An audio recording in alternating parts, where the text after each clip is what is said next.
Hi, I'm Dr. Leslie Korn. Welcome to my course on how to have a successful telehealth practice with nutrition and integrative medicine. Many of you have taken my certification course, and this will help you think through the steps you need to take to transition from an on-site brick-and-mortar practice to an online distance practice. For those of you who are new to this area, this will give you some hints and direction to create a practice for yourself at a time that is vitally important for supporting our clients using integrative medicine and nutrition. So let's get started.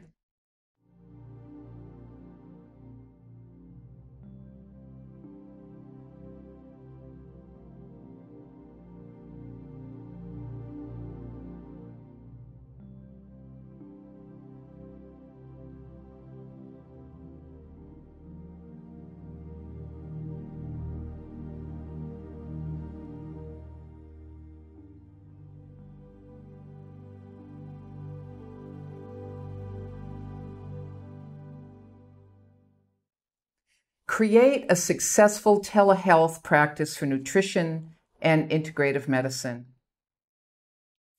Course objectives. Develop the capacity to deliver telehealth with a focus on nutrition and integrative strategies. Convert, add, or enhance existing practices to telehealth with a focus on mastering simple technology tailored to your needs. Identify strategies for maintaining and growing a successful telehealth practice. Select a range of interventions to adapt to telehealth based on my Brainbow Blueprint.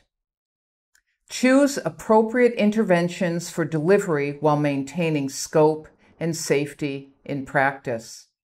What are our clinical goals?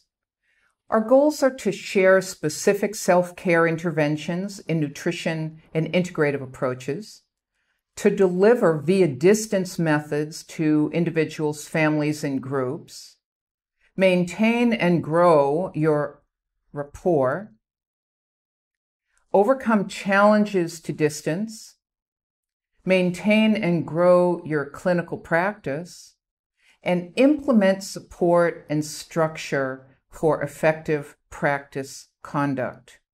Let me share with you a little bit about my telehealth practice. I've had a very successful telehealth practice for over 20 years. Some of this was necessitated because I live in two countries and I'm often living in the jungle and working in the jungle.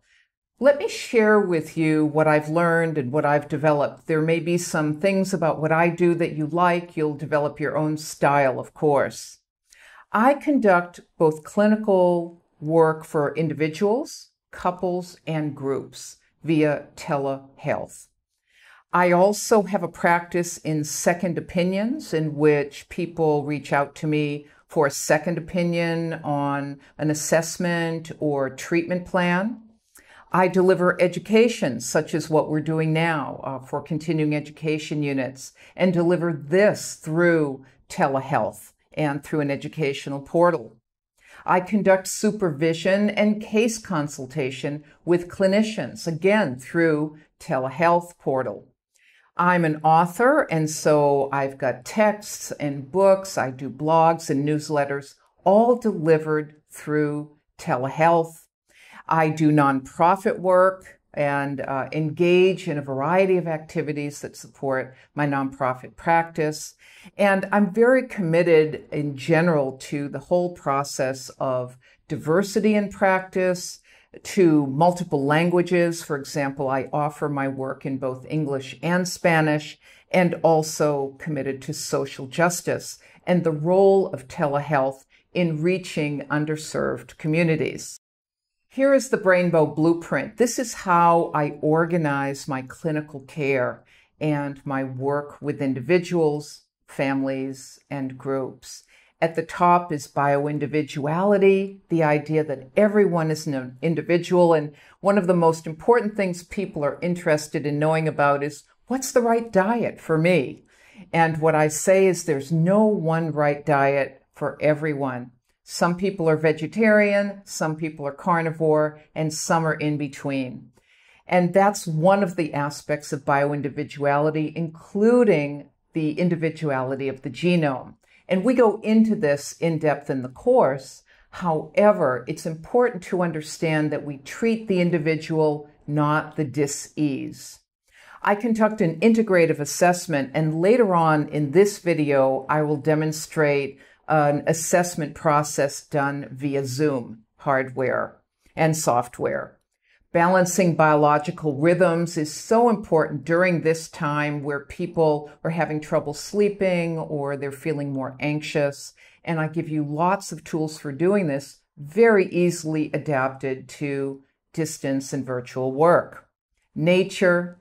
Well, we're not in nature when we're on our computers, but getting out for a walk, getting into the forest or the jungle is certainly an option, and getting some real sunlight to balance out our brain and circadian rhythm.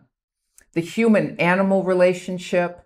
As you know, I'm a big fan of canine-assisted therapy, and this also gives us an opportunity when we're working with our clients where they can actually have their animals with them, providing solace and soothing, and we'll often introduce our animals to each other on the screen, just as people might introduce their partners or their children.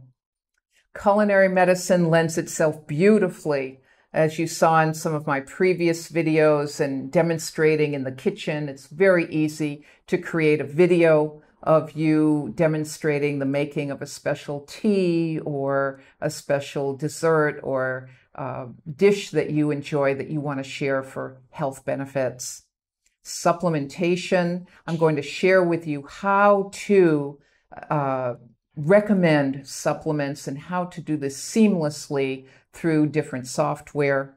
Herbal medicine, another example of sitting down and suggesting you share a cup of green tea together during your nutritional counseling session. You are able to then talk about its benefits for uplifting energy, but also reducing anxiety. Hydrotherapy and detoxification. I've got a wonderful brief video on how to do this and demonstrate it, and you're going to be welcome to share this with your own clients. Hormones, again, discussing hormones and doing this with a prescriber is going to be the way to do this virtually, and I've gotten on many a shared Skype call or phone call to do this. Exercise, I've got some fun videos coming up on laughter yoga and exercise, and this is going to lead us into a full hour-long video on exercise for diabetes and cognitive decline that's coming up. Somatics and body work, I'm going to share with you how to teach your clients to rock each other during these times of distress.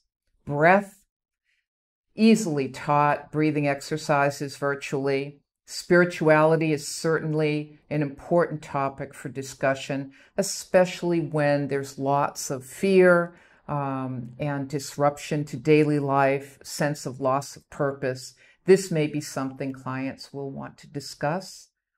And then altered states. How are people self-medicating? Are people reverting to addictive states? Or how can people choose healthy altered states? And what are the options for doing that using the Brainbow Blueprint opportunities?